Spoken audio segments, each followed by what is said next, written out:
అందరికీ ప్రైజ్ లాడండి. మరి ఉదయ కాలాన్ని బట్టి దేవుడు మనకి ఇచ్చినటువంటి కృపను బట్టి దేవాది దేవునికి మహిమ ఘనత ప్రభావములు కలుగును కాక.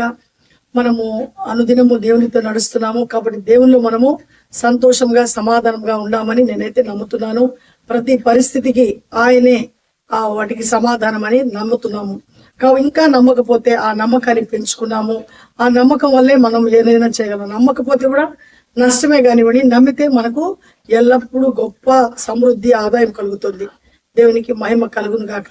చూడండి, నిన్నటి దినం మనం ఎజ్రా గ్రంథాన్ని ధ్యానించినప్పుడు ఎజ్రా గ్రంథంలో అక్కడ మరలా అంటే పడిపోయినటువంటి ఆ యొక్క యెరూషలేము దేవాలయాన్ని కట్టేదాని కొరకు కోరేషు రాజు అయినటువంటి అన్య రాజుకు పారసీక రాజు అయినటువంటి రాజుకు దేవుడు ప్రేరేపించడము. ఆ తర్వాత ఆయన వచ్చి మీకు ఆసక్తి కలిగిన వాళ్ళు అంటే ఆ దేశానికి సంబంధించిన వాళ్ళందరూ రండి, మిమ్మల్ని నేను విడిపిస్తున్నాను, మీకు కావాల్సినటువంటి ధనాన్ని కూడా నేను ఇస్తాను, వెళ్ళి మీ యొక్క ఆ దేవాలయాన్ని కట్టుకోండి అని పిలిచినప్పుడు దాదాపు 40,000 చిల్లర మంది గ్యాదర్ అవుతారు. వాళ్ళందరూ కలిసి వెళతారు. అక్కడ వెళ్ళినప్పుడు దానికి ప్రథమంగా వాళ్ళకి నాయకత్వం వహించింది ఎవరంటే మన యొక్క యజ్రా అనేటువంటి వ్యక్తి. రెండో వ్యక్తి ఎవరంటే జెరుబ్బాబేలు అనేటువంటి వ్యక్తి. మొట్టమొదటి వ్యక్తి అనుకుంటే జెరుబ్బాబేలు, ఎందుకంటే ప్రభు అయిన యేసుక్రీస్తు యొక్క వంశావళిలో ఆయన కూడా ఉన్నాడు.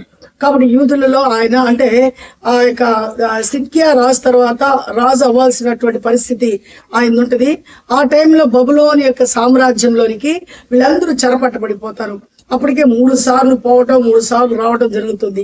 అయితే ఈ ప్రవక్త ఇర్మీయాకు చెప్పిన మాట ప్రకారము 70 సంవత్సరాల తర్వాత వాళ్ళకి విడుదల వస్తుంది.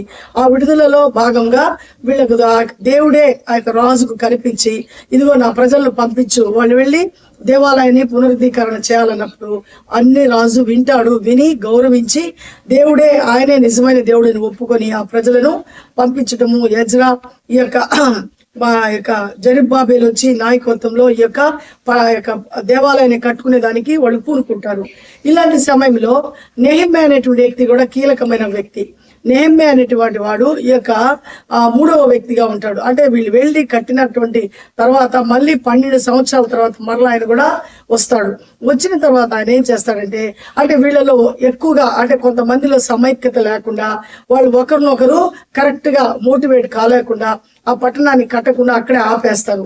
అక్కడ ఉన్నటువంటి శత్రువులు కూడా ఏం చేస్తారంటే వీళ్ళని చెరబట్టుకొని వాళ్ళని ఇబ్బంది పెడుతూ అసలు అంతా దేవాలయాన్ని మరలా చల్లా చెదురు చేస్తారు. ఆ గోడలను కూడా పగలగొట్టేసి అంటే కోలు ద్రోసేసి వాటిని అంతా కాల్చివేస్తారు. అలా ఉండేటువంటి సమయంలో నెహెమ్యా అక్కడ పారసీక రాజ్యంలో ఆయన రాజుకు గిన్నె అందించేవాడుగా ఉంటాడు. అంటే రాజుకు ప్రతిరోజు ఆ యొక్క గిన్నె అందించేటువంటి చిన్న పోస్టును కలిగిన వాడు, అతి యథార్థమైన వాడు, నమ్మకమైన వాడు. ఆయన ఉండేటువంటి సమయంలో ఈ యెరూషలేము నుంచి కొంతమంది ఆ యొక్క పట్టణానికి వస్తారు. అప్పుడు అడుగుతారు, మన ప్రజలు మన వాళ్ళు ఎలా ఉన్నారు అని. నెహెమ్యా వాళ్ళని గురించి అడిగినప్పుడు ఏం చెప్పమంటావయ్యా, చాలా బాధలో ఉన్నారు, ఇబ్బందిలో ఉన్నారు. మన దేవుని యొక్క దేవాలయాన్ని యొక్క ప్రహరీలు కూడా అందరూ కాల్చివేసి వాటిని పడద్రోసేశారు. చాలా భయంకరమైన పరిస్థితిలో ఉంటుంది, అసలు ఏమీ సమాధానం లేదు మన యెరూషలేములో అనేటువంటి మాట వచ్చినటువంటి వాళ్ళు ఈ నెహెమ్యాకు చెప్తారు. అప్పుడు నెహెమ్యా హృదయం బద్దలైపోతుంది. అప్పుడు చాలా రోజులు ఆ యెరూషలేము గురించి, దేవుని పట్టణాన్ని గురించి, దేవుని ప్రజల గురించి, దేవుని యొక్క ఉద్దేశాల గురించి ఎక్కి ప్రార్థిస్తాడు, ఏడ్చి. ఇలా ప్రార్థిస్తూ ఒకరోజు మామూలుగా రాజు యొక్క సముఖంలో గిన్నె అందిస్తుంటాడు. కానీ ఆ రోజులాగా ఉండడు ఆయన. ఆ రోజు కొంచెం విచారంగా, కొంచెం బలహీనుడిగా కనిపిస్తాడు. అది రాజు రాణి గమనించేస్తారు. నువ్వు ఈ రోజు ఎందుకున్నావు, రోజులాగా లేవే అన్నప్పుడు ఏం చెప్పమంటారు, నా ప్రజలు నా యొక్క దేవుని యొక్క ప్రదేశం అంతా చాలా బాధాకరంగా ఆ యొక్క పట్టణం అంతా కాలిపోవటం ఇలాంటి వార్తలు నేను విన్నాను.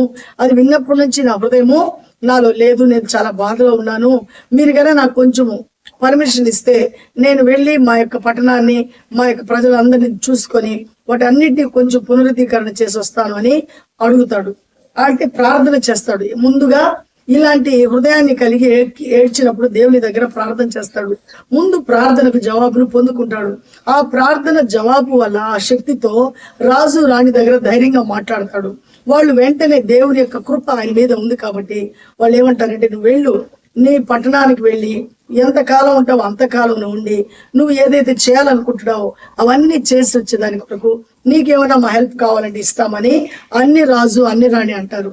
అప్పుడు ఆయన ఆ యొక్క ఊరికి వెళ్ళినప్పుడు, యెరూషలేముకి వెళ్ళినప్పుడు ఆ పట్టణ పునాదులన్నీ మరలా పడిపోయినట్టు తిరిగి కట్టేదాని కొరకు కావాల్సినటువంటి ఆ యొక్క వస్తువులన్నిటిని అడుగుతాడు. ఆ సామగ్రిని అంతా ఆ రాజు రాణి అన్ని ఆయనకి ఇస్తారు. అవంతా తీసుకుని యెరూషలేముకి వస్తాడు. వచ్చి ఆ పట్టణాన్ని చూసి ఏడుస్తాడు, ప్రజలందరినీ సమాయత్తపరుస్తాడు. అప్పుడు వాళ్ళు ఒక నిర్ణయం తీసుకుని ప్రార్థన చేస్తారు. 52 రోజుల్లో ఆ యొక్క పట్టణము అంటే ఆ యెరూషలేము యొక్క గోడ, ఆ యొక్క దేవాలయం గోడను కట్టుకునే దాని కొరకు వాళ్ళందరూ ఒక ప్రణాళిక వేసుకుంటారు. ఈ ప్రణాళికలో భాగంగా వాళ్ళందరూ అంటే అందరూ ప్రార్థన చేయాలా, రాత్రి పగళ్ళు ఆ పని చేసేదానికి పూనుకుంటారు.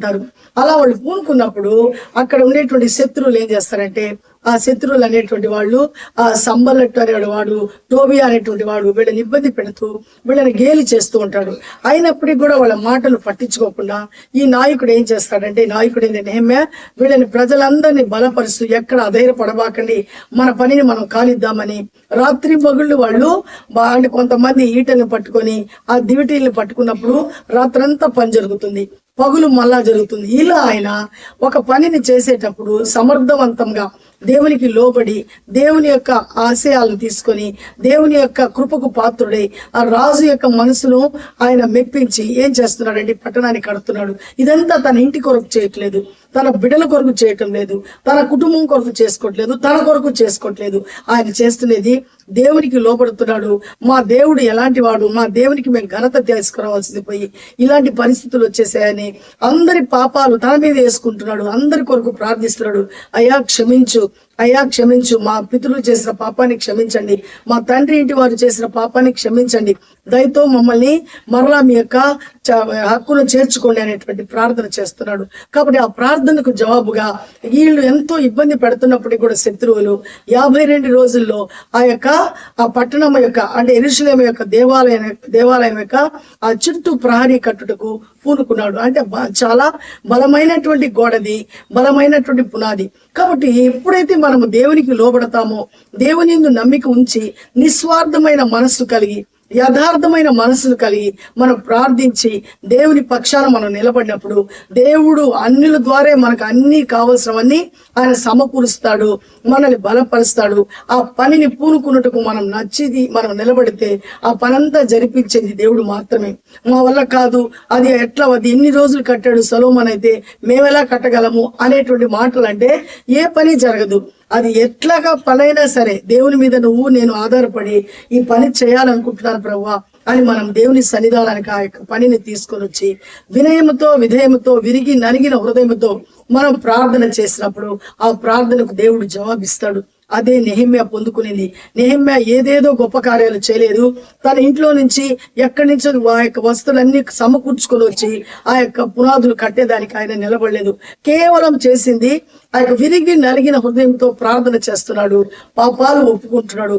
తన పాపాలే కాకుండా తన యొక్క రక్త సంబంధికుల పాపాలు ఒప్పుకుంటున్నాడు. తన యొక్క జాతికి సంబంధించిన వారి పాపాలు, పితరులు చేసిన పాపాలన్నీ ఒప్పుకొని దయతో క్షమించమని వారందరి పక్షాన ఆయన విజ్ఞాపన చేస్తున్నాడు. ఇలాంటి మనస్సును మనం కలిగినప్పుడు, ఇలాంటి నిస్వార్థమైనటువంటి జీవితాన్ని మనం కలిగినప్పుడు మన జీవితాన్ని దేవుడు తప్పకుండా కలగ చేసుకుంటాడు. మన ప్రతి అవసరతను తీరుస్తాడు. నెహెమ్యాని బలపరుస్తున్నాడు. బలహీనపరిచేటువంటి శత్రువులు ఆయన చుట్టూ ఉన్నప్పటికీ కూడా ఆయన ఎక్కడ బలహీన పడకుండా కృప చూపించేటువంటి దేవుని వైపు తన హృదయాన్ని ఎత్తుకుంటున్నాడు. తన యొక్క మనస్సు దేవుని యందు లక్ష్యం ఉంచుతున్నాడు.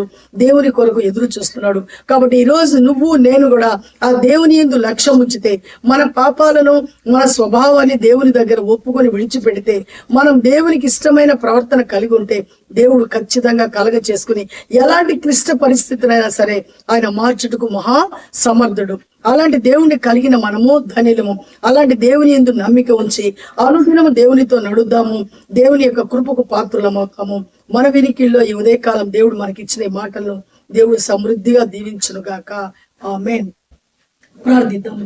పరిశుద్ధుడా, జీవం కలిగిన దేవ, జీవాధిపతి నీకు స్తోత్రం నాయన. నీ మహాకృపలో ఈ ఉదయ కాలాన్ని బట్టి నీకు వందనాలు, స్తోత్రాలయ్యా. ఇదిగో తండ్రి, నెహెమ్యా అయితే ప్రభా ఎంతో భయభక్తులు కలిగి విరిగి నలిగిన హృదయంతో నాయన తన దేశము, తన ప్రజలు, తన యొక్క దేవుని యొక్క ఆలయం పాడైపోయిందని విని ఎంతగానో నాయన రోధిస్తూ మీ సన్నిధానంలో ప్రార్థించాడు. ఆ ప్రార్థనకు జవాబుగా నాయన రాజు యొక్క హృదయాన్ని మీరు మార్చారు, రాణి యొక్క హృదయాన్ని మీరు మార్చారు.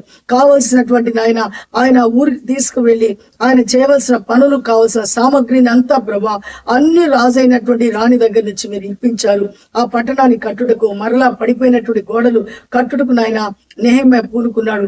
అక్కడికి వెళ్ళి పూనుకున్నప్పుడు మనుషులందరూ ఆయన ఇబ్బంది పెట్టినప్పటికీ కూడా ఆయన వెనుకంజ వేయకుండా దేవుని యందు నమ్మిక ఉంచి మీ కృపకు పాత్రుడైన ఆయన 52 రోజుల్లో నాయన ఆ యొక్క నా తండ్రి ఆ గోడను కంప్లీట్ చేసినటువంటి స్థితిని, ఆ చరిత్రను మేము వింటున్నాం ప్రభా. ఇది నిజం నాయన, మేము నమ్ముతున్నాం నాయన. మా జీవితాల్లో ఏ ఆటంకాలున్నా ప్రభా మీరు తీర్చుటకు సమర్థుడు. ముందు నాయన మాలో ఉండేటువంటి ఆ రోగము, పాపం అనే రోగాన్ని నాయన మేము విడిచిపెట్టాలా. మేమైతే ప్రభా నిజమైనటువంటి మారు మనసు కలిగి నీ సన్నిధానంలో జీవించాలా. అప్పుడే మా జీవితాన్ని మీరు కలగ చేసుకుంటారు. మేము ఈ లోకంలో ఏదైతే సాధించలేం, మీ ద్వారా ఏదైనా సాధించగలం. మీ ద్వారా మేము సాధించాలంటే నాయన మీకు లోబడాలా, విధేయులమై ఉండాలా. అలాంటి జ్ఞానం ప్రతి బిడ్డకు మీరు అనుగ్రహించండి. ఈ వీడియోని ఎవరైతే నాయన చూస్తున్నారో ప్రతి బిడ్డను, ప్రతి కుటుంబాన్ని దర్శించండి. వారి అవసరతలు, అక్కను మీరు తీర్చండి. ప్రతి బలహీన పరిస్థితుల మీద మీ అధికారం, ఆధిపత్యం ఉంచి దేని గురించి నీ బిడ్డలు చింతపడకుండా, భయపడకుండా, జడేయకుండా నీ మీద నాయన ధైర్యం తెచ్చుకుంటూ నీ కృప కొరకు ఎదురు చూస్తూ నీ ద్వారా సమస్తాన్ని పొందుకునేటువంటి ఆ దయను దయచేయమని వారందరూ నాయన నీకు ఒక సాక్షులుగా ఉండటకు, నీ రాజ్యాన్ని కట్టుటకు నాయన పూనుకునే మనసును ప్రతి మనిషికి నాయన, ప్రతి ఒక్క హృదయానికి కావాల్సినటువంటి నా సాక్ష్య జీవితాన్ని మీరు అనుగ్రహించి ఆశీర్వదించి మీరే మహింపరచబడమని యేసయ్య పరిశుద్ధ నామములో అడిగి బ్రతిమాలు వేడుకుంటున్నాం పరమ తండ్రి, ఆమేన్. అందరికీ ప్రైజ్ లాడండి. దేవుడు మనకు తోడే ఉండును గాక. షాలోమ్. షేర్ చేయటం మర్చిపోబాకండి, లైక్ చేయటం మర్చిపోబాకండి. సబ్స్క్రైబ్ చేయకపోతే ఇంకా చేసి మన ఛానల్ని అనేకులకు తెలియచేయండి. ఇది దేవుని కొరకు మనము చేస్తున్నటువంటి పని. దేవుని రాజ్యం కట్టబడాలా, సత్యాన్ని ప్రతి ఒక్కరూ తెలుసుకోవాలా, సత్యంలో ఆనందించాలా. ఇదే నెహెమ్యా అంటాడు, మీకు ఆనందం అనేది ఈ లోకంలో ఎక్కడా లేదు, దేవుని యందు మాత్రమే ఆనందం ఉంది అంటున్నాడు. అవును, ఎవరైతే దేవుని వెతుక్కుంటారో నిజమైన ఆనందాన్ని పొందుకుంటారు. అలాంటి ఆనందం మీరు నేను సొంతం చేసుకోవాలని దేవుని ప్రార్థిద్దాము. రేపు మళ్ళా కలుసుకునే పర్యంతరము ఆయన యొక్క మహాకృప మనకు తోడై ఉండును గాక. షాలోమ్.